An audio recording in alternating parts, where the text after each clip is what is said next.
So here we have the Mini Countryman 1.6 Cooper automatic on a 15 plate.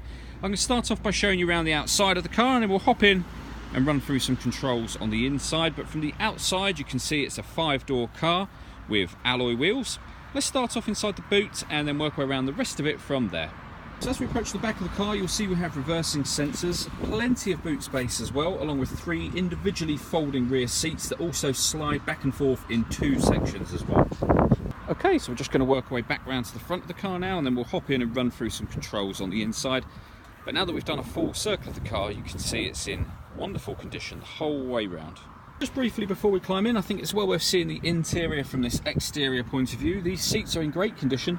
There's plenty to run through on the dashboard, so let's hop in and we'll do that now. Okay, so now that we're inside the car, we're going to start off with the dials. You can see we have the rev counter and a digital readout for the speedometer, and the total miles for this car are 15,067. Every push of the button on the end of the indicator stalk will give us a different piece of information for things like temperature and your trip computer, as well as the time. And you've got the P next to that showing that this car is currently in park. Working our way over to the centre here, this is the main speedometer. So you have the digital one, and then this one, of course, in the middle. The fuel gauge is over here as well. And then we have the stereo system. So you can see this car's got DAB digital radio.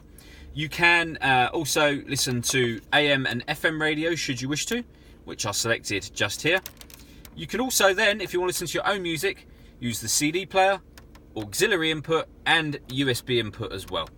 Under the menu heading, that is where you can pair your phone to the car. You can configure things like the time and date and what have you.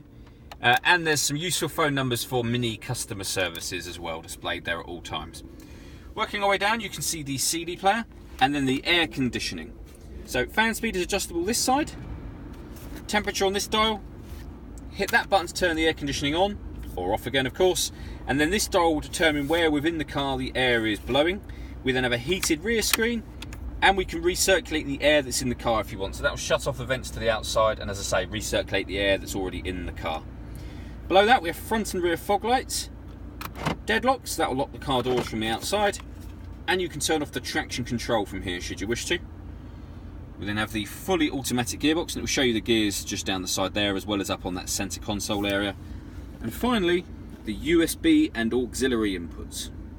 All that leaves me to say is thank you for taking the time to watch this video. If you'd like to come and see the car in person and have a test drive, please feel free to call any of our MJA sites. We'd love to hear from you soon.